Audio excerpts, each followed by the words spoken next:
Hi ನನ್ನ ಮುದ್ದು ಕುಟುಂಬದವರೇ, ಹೇಗಿದ್ದೀರಾ? ನಾನು ಚೆನ್ನಾಗಿದ್ದೀನಿ. ನಾನು ನಿಮಗೆ ಇವತ್ತು ಈಸಿಯಾಗಿ ಮನೆಯಲ್ಲೇ ರಸಮ್ ಮಾಡ್ಕೊಳ್ಳೋದು ಹೇಗೆ ಅಂತ ಹೇಳ್ಕೊಡ್ತೀನಿ ನೋಡ್ರಿ.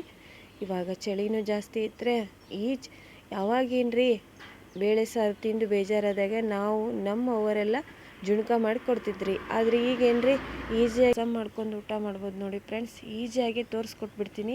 1 ಟೊಮೆಟೊ ಮತ್ತು 3 ಹಸಿಮೆಣಸಿನಕಾಯಿ, 4 ಮೆಣಸಿನಕಾಳು ಮತ್ತು ಹಸಿ ಶುಂಠಿ, ಬೆಳ್ಳುಳ್ಳಿ, ಜೀರಿಗೆ ಇದನ್ನೆಲ್ಲ ನೀವು ಮಿಕ್ಸಿ ಮಾಡ್ಕೋಬೇಕು ನೋಡಿ.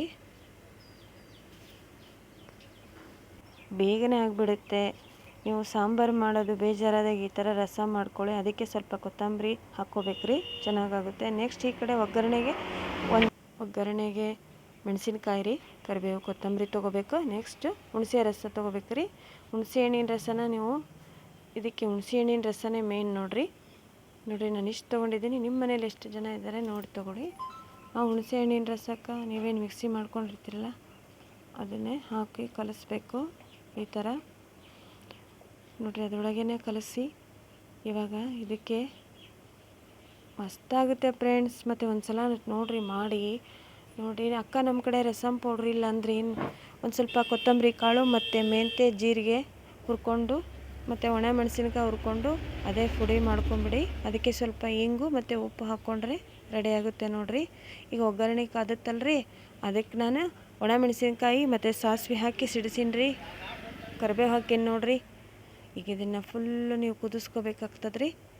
ಅದಕ್ಕೆ ಎಲ್ಲ ಹುಣಸೆ ರಸ ಮತ್ತು ಮಸಾಲ ಹಾಕ್ಕೊಂಡೆ ಸ್ವಲ್ಪ ನೀರು ಹಾಕ್ಕೊಳ್ರಿ ನೋಡಿ. ನಿಮಗೆ ಗಟ್ಟಿಯಾಗಿ ಬೇಕು ಅಂದರೆ ನೀವು ಗಟ್ಟಿಯಾಗಿ ಮಾಡ್ಕೋಬೋದು. ನಮಗೆ ನೀರು ಸ್ವಲ್ಪ ಜಾಸ್ತಿ ಬೇಕು, ನೀರು ಇರಬೇಕು ಅಂದರೆ ನೀರು ಹಾಕ್ಕೊಳ್ಳಿ ನೋಡಿರಿ. ಮನೆಯಲ್ಲೇ ಮಾಡ್ಕೋಬೋದು ನೀವು ರಸಮ್ ಪೌಡ್ರ. ಸ್ವಲ್ಪ ಎಣ್ಣೆ ಹಾಕಿ ಅದಕ್ಕೆ ಕೊತ್ತಂಬರಿ ಕಾಳು ಮತ್ತು ಜೀರಿಗೆ, ಮೆಂತ್ಯ ಕಾಳು ಹುರ್ಕೊಂಡು ಮತ್ತು ಒಂದು ಸ್ವಲ್ಪ ಒಣ ಮೆಣಸಿನ್ಕಾಯಿ ಹುರ್ಕೊಂಡು ಮಿಕ್ಸಿ ಮಾಡಿಕೊಂಡು ಹಿಂಗೆ ಹಾಕ್ಕೊಂಡ್ರೆ ರಸಮ್ ಪೌಡ್ರ್ ರೆಡಿ ಆಗುತ್ತೆ. ಈಗ ನೋಡಿರಿ, ಸ್ವಲ್ಪ ಉಪ್ಪು, ಒಂದು ಸ್ವಲ್ಪ ಬೆಲ್ಲ ಹಾಕ್ಕೊಳ್ರಿ. ಮತ್ತು ರೀ ಇದನ್ನೇ ಇನ್ನೊಂದು ಸ್ವಲ್ಪ ಕುದಿಸ್ಕೊಂಬಿಡಿ. ಇದಕ್ಕೆ ರಸಮ್ ಪೌಡ್ರ್ ನಾನೇನು ಮಾಡಿ ಇಟ್ಕೊಂಡಿದ್ನಲ್ಲ ಆ ರಸಮ್ ಪೌಡ್ರ್ ಹಾಕ್ತಾಯಿದ್ದೇನೆ ನೋಡಿರಿ. ಖಾರ ಪುಡಿ ಹಾಕೋ ಅವಶ್ಯಕತೆ ಇರೋಲ್ಲ, ಯಾಕಂದರೆ ರಸಮ್ ಪೌಡ್ರಿಗೆ ಖಾರ ಪುಡಿ ಮೆಣಸಿನ್ಕಾಯಿ ಹಾಕಿ ಹುರ್ಕೊಂಡಿರ್ತೀವಿ ನೋಡಿರಿ. ನೀವು ಇವಾಗ ಬೇಳೆ ಸಾರು ತಿಂದು ಬೇಜಾರಾಗಿದೆ ಅಂತ ಇವಾಗ ಚಳಿಗೆ ಈ ರಸಮ್ ಮಾಡ್ಕೊಂಡು ಊಟ ಮಾಡಿರಿ ಫ್ರೆಂಡ್ಸ್. ನೀವೇ ಹೇಳ್ತೀರಾ ಅಕ್ಕ ಎಷ್ಟು ಸಖತ್ತಾಗಿತ್ತು ಗೊತ್ತಾ ಅಂತ ನೋಡಿ. ಈ ಥರ ಆಗಬೇಕದು. ನೀವು ಸ್ವಲ್ಪ ಗಟ್ಟೆ ಇದ್ದರೆ ಗಟ್ಟೆ ಮಾಡ್ಕೊಡು, ಇಲ್ಲ ನೀರು ಹಾಕ್ಕೋಬೋದು. ಈಗ ನೋಡಿರಿ ರಸಮ್ ರೆಡಿ ಆಯಿತು.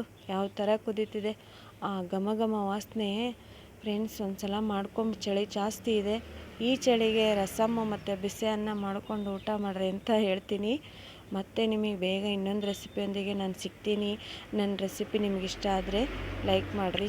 ಮತ್ತು ಇನ್ನೂ ಯಾಕೆ ತಡ ರೀ, ಒಂದು ಸಲ ಮಾಡಿಕೊಂಡು ರಸಮ್ಮ ಊಟ ಮಾಡಿರಿ, ಮಸ್ತಾಕತ್ ನೋಡಿರಿ. ಈಸಿಯಾಗಿ ತೋರಿಸಿದ್ದೀನಿ ಫ್ರೆಂಡ್ಸ್ ನೋಡಿ. ನನಗೂ ನನ್ನ ಫ್ರೆಂಡ್ ಹೇಳಿದ್ಲು, ಅವಳು ನೋಡ್ಕೊಂಡು ನಾನು ಮಾಡಿದ್ದೆ. ಇವಾಗ ನಿಮಗೆ ತೋರಿಸಿದ್ದೀನಿ. ನಿಮಗೆ ಹೇಗೆ ಅನಿಸುತ್ತೋ ನನಗೂ ಮಾಡಿ ಹೇಳಿಬಿಡ್ರಿ. ಮತ್ತು ನೆಕ್ಸ್ಟ್ ರೆಸಿಪಿ ಒಂದು ಸಿಗ್ತೇನಲ್ರಿ ನಾನು, ಅವಾಗ ಕಮೆಂಟ್ ಹಾಕಿರಿ ಅಕ್ಕ ಮಾಡಿದ್ವಿ ಅಂತ. ಈಸಿಯಾಗೆ ಮಾಡ್ಕೊಬೋದು ನೋಡಿರಿ. ಒಂದೇ ಒಂದು ಟೊಮೊಟೊ, 3 ಮೆಣಸಿನ್ಕಾಯಿ ಮತ್ತು ಮೆಂತ್ಯಕಾಳು ಹಾಕ್ಬಿಡ್ರಿ. ಮೆಣಸಿನಕಾಳು, ಜೀರಿಗೆ, ಬೆಳ್ಳುಳ್ಳಿ, ಹಸಿ ಶುಂಠಿ ಇಷ್ಟೇ ಫ್ರೆಂಡ್ಸ್. ನೋಡಿ ಹೇಗೆ ರಸಮ್ ಕುದೀತಾ ಇದೆ. ಓಕೆ ಫ್ರೆಂಡ್ಸ್, ಮತ್ತೆ ಸಿಗ್ತೀನಿ, ಬಾಯ್.